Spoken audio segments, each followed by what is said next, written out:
Hello, my name is Chris, and today I'd like to talk to you about how to get back on track after a relapse. In fact, I'd not only like to talk to you about it today, but I'd like to share with you a tool that you can download and use to help you do that. It is a tool I've created over the last couple of days. I've worked very hard on it. It is called the Relapse Recovery Plan. It's a free 9-step worksheet that you can download, and it will help you identify what went well and what went not so well about your last quit, and also help you to identify the real actionable steps that you can take to get back on track and make your next quit a success. I keep using the word quit because I'm aware that most of my YouTube friends subscribe to my channel and watch my videos for help with quitting smoking. But if you have stumbled across this video because you've relapsed in sobriety or you've relapsed getting clean from another addiction, then I also want to say to you that the 9-step relapse recovery plan should be just as effective to help you get back on track too. As well as being an ex-smoker, I'm also a recovering alcoholic, and I can tell that this plan would work for a relapse in sobriety also.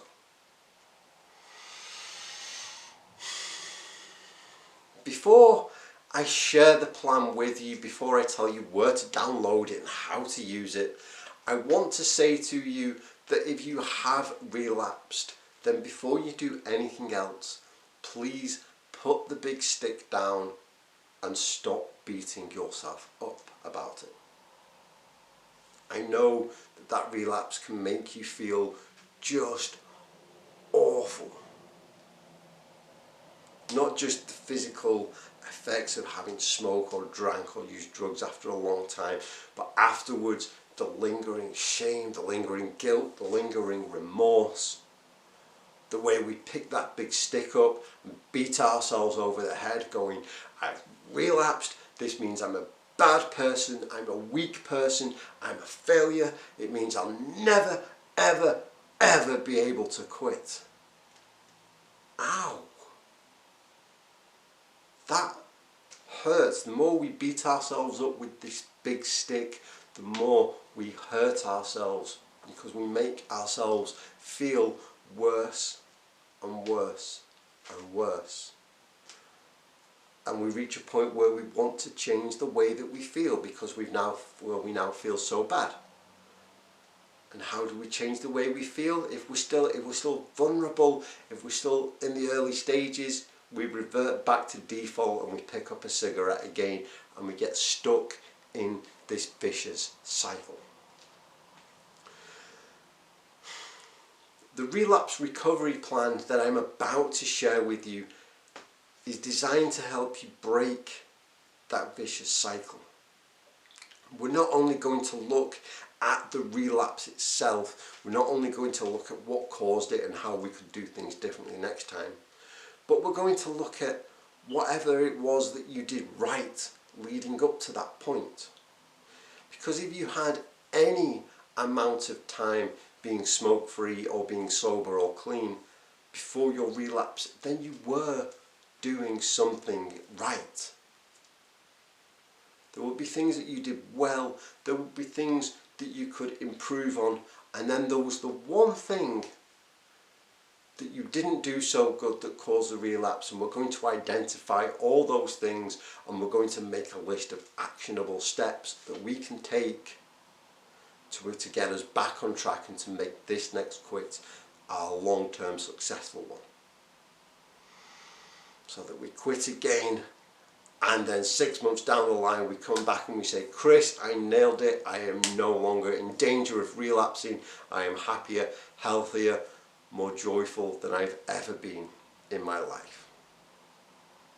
Sounds good, right? If you'd like to go through the plan with me, stick around, we'll fade out, we'll fade in, we'll do the whole thing. In order for you to complete the plan, I'm going to go through and ask you a series of questions about all aspects of your last quit, starting with when you first got started to the moment that you had your relapse. And I want you to write your answers down. Now, you can write this down in a journal, in a notebook. You can open up the notes on your phone and do it there.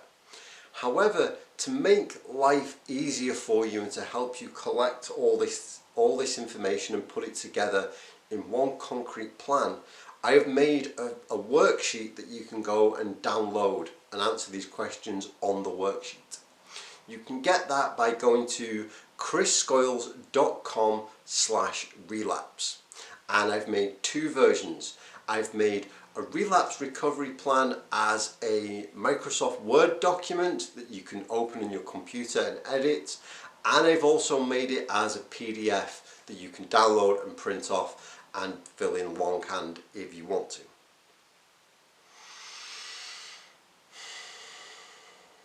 When you go to chrisscoyles.com/relapse, you will see that I have also written down step-by-step instructions for you on how to fill it in. But I'm aware that some of you are going, oh my god, I've got to do a lot of reading to do this. It seems like a lot of work. I don't like it. You don't have to do any reading at all, because I'm going to talk you through each of the 9 steps now. And I'm also going to post an audio version of this for those of you who have a Patreon membership, who are Patreon supporters of mine. I'm going to put a special audio version of this up there so that you can download it, put it on your phone, just listen to it as you're going through it.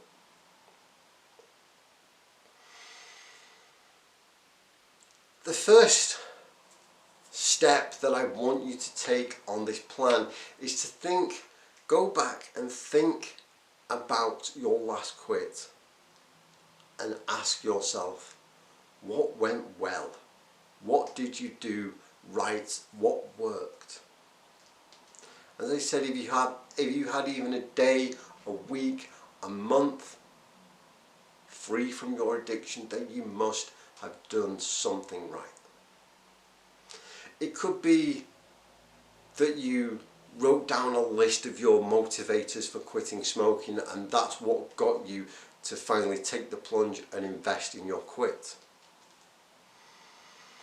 It could be that you got in touch with members of our awesome Finding Freedom Facebook group, facebook.com/group/findingfreedom1, and you connected with other former smokers and you got support. Or it could be that you got fresh air and exercise, or that you practiced breathing techniques when you got stressed. What was it that you did that helped you to get a day, a week, or however long it was, smoke free? I want you to write down at least 3 things. If you're struggling to think, you know what? It might just be that you were tempted at certain times, but you resisted temptation somehow.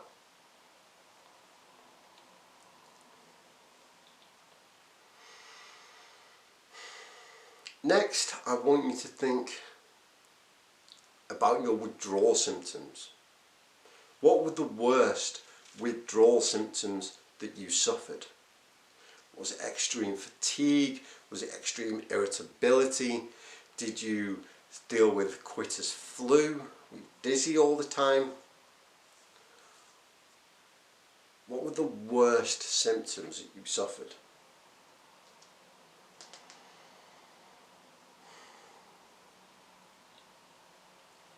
Now I want you to write down 3 things that you can physically do, 3 steps you can physically take to either reduce or relieve those symptoms altogether.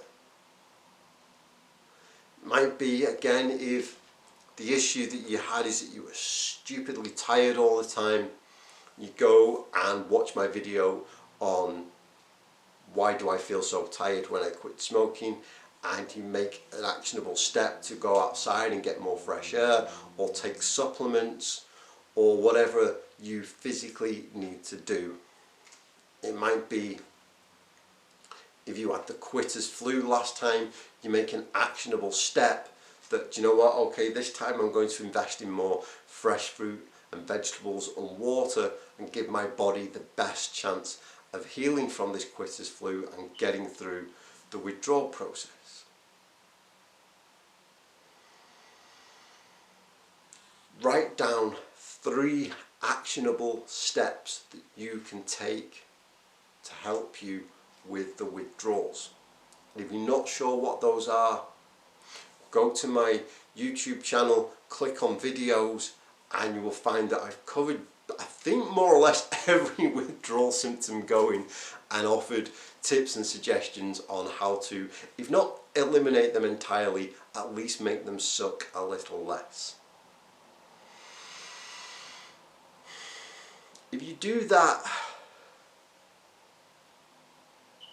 you will see that you've already started to make progress with your next quit. You have already started to list steps that you can take to get through this. You wrote down the things that went well and the things you could do better. These are physical steps that I want you to now go out and take to get you through this quit. Next, I want you to close your eyes and go back to the situation and the circumstances surrounding your relapse. What was it that happened? Who did you speak to? What did you see? What happened? What that made you feel as though you couldn't deal with it without a cigarette? Perhaps it was a one-off incident. It was some major catastrophe and you went, oh my goodness, I have no clue how to deal with this. I need a smoke. Maybe it was a series of small stressful events that eventually pushed you over the edge. Or perhaps it was just that the withdrawal symptoms got so intense you thought, you know what, screw this, I can't do it anymore. If it was the withdrawal symptoms, then those steps that you just wrote down about how to alleviate them are going to help you. If it was something else, it was an argument with a person, if it was, getting stuck in traffic, if it was a stressful event, if it was just a series of small things, then our next step is the one that you're going to need the most.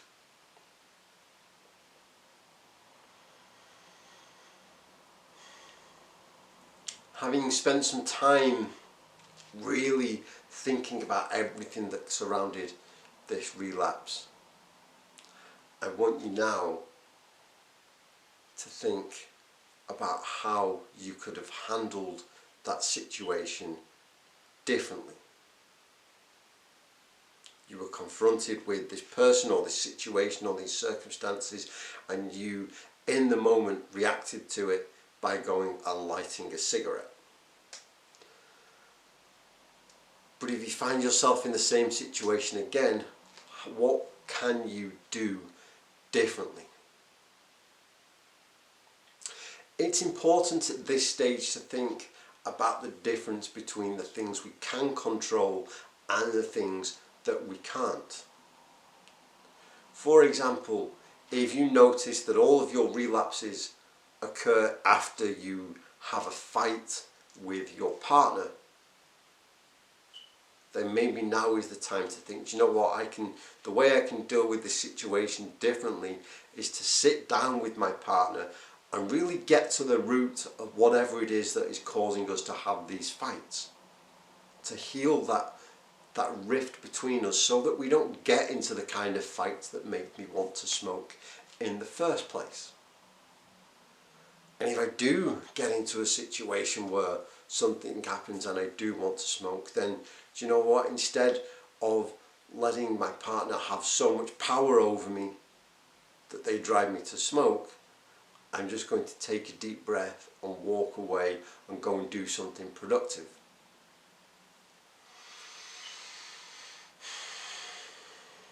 Maybe it's the boss who slams a whole bunch of work on our desk just as we're getting ready to go home, and now we're supposed to stay late, and it stresses us out, and we have the cigarette. So instead we go, well, okay, the next time the boss slams all this work down on us, down on my desk, I'm going to react differently. Here are the physical, actionable steps that I can take to do this differently, handle the situation differently.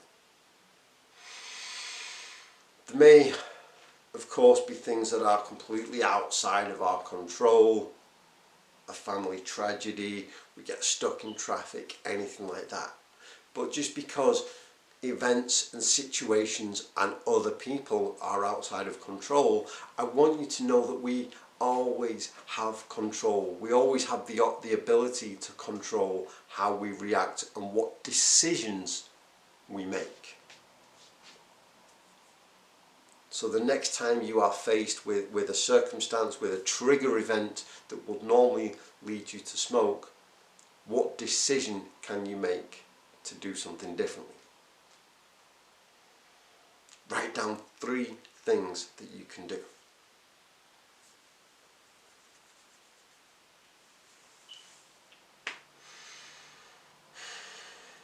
Next, I want you to write down the specific thoughts, feelings and emotions that you had just before you relapsed. We've talked about the actual trigger event or the trigger situation itself, but now I want you to just focus on the thoughts, feelings and emotions. And it's important that we deal with these 2 things separately. Because if we are only planning for one specific event, then yeah, sure, we might do great the next time we come into that event. But if we face some entirely different circumstances that bring up the same feelings for us, then we're unprepared and then we're more likely to relapse again. So let's say it's that we have an argument with our partners and that used to make us feel sad because we don't like fighting with them. It used to make us feel worthless because our partner would put us down, or it used to make us feel whatever it was. So we can say, okay, well, I felt sad and I felt worthless and I felt hopeless. Now we're starting to get somewhere, because we're starting to realize that when we feel sad, when we feel worthless or hopeless or anything like that, those are the times when we are more likely to go and smoke. So in our next step, we write down more actionable things that we can do the next time we feel worthless, hopeless or sad, to deal with those emotions without smoking. Now, there may be some crossover with these actions and the actions for the event itself, but if you can, you're going to do more. The more alternatives you give yourself, the better chance you are at not smoking the next time round. So it may be, okay, every time I felt worthless and hopeless, I used to smoke. But from now on, the actionable step that I will take is that I will go into my journal and I will write down how I'm feeling, and I will process these emotions rather than just trying to numb them or to choke them out with a cigarette. The next time I am made to feel bad, I will go and do some exercises on self-esteem and self-worth, and look at the list of the things that I have accomplished, the list of things that I do well. I will go and spend time not with the person who keeps making me feel like crap, but spend time with people who make me feel good, who value me, who love me, who enjoy spending time with me.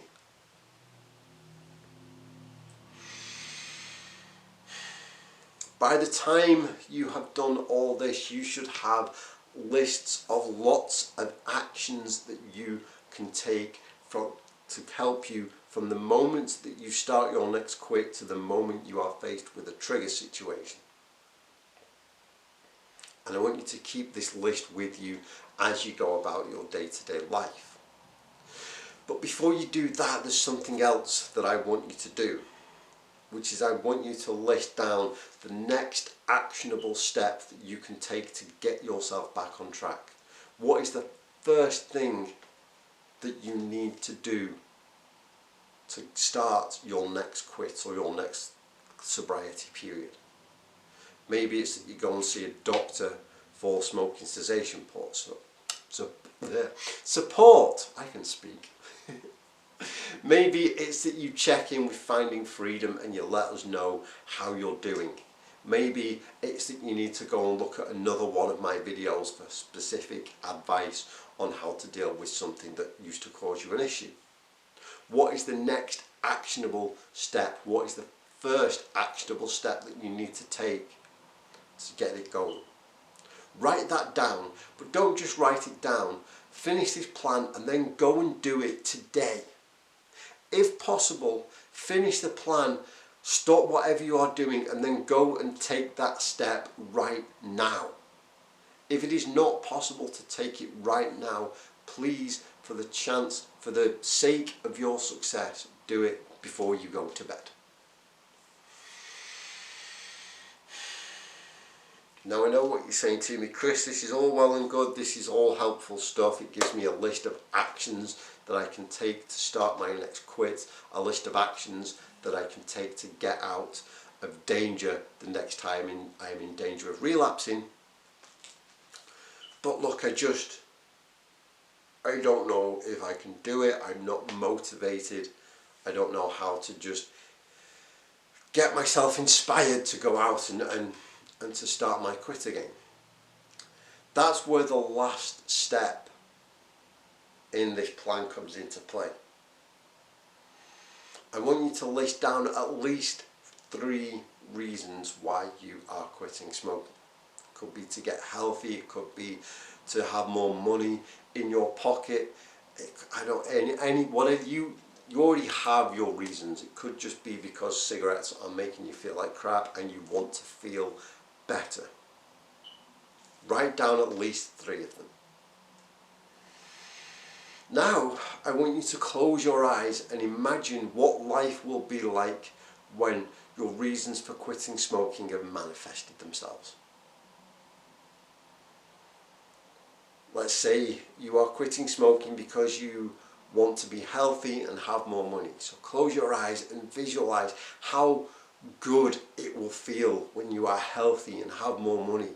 Visualize how good you will look. What will you see? What will you hear? How will you feel? If you're struggling with this a little bit or you want to do it in more detail, go and see my video called How to Get Motivated to Stop Smoking. So that is the Relapse Recovery Plan in a nutshell. Again, you can download the worksheets from chrisscoyles.com/relapse and all the written instructions are there on how to use it.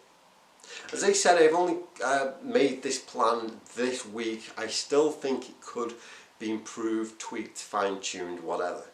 So please do get in touch if you have used it and let me know what you think about whether or not it works, whether or not it could be improved, whether or not you liked it and you found it really helpful, or if you think that this is the worst idea I've had since my haircut in those earlier YouTube videos.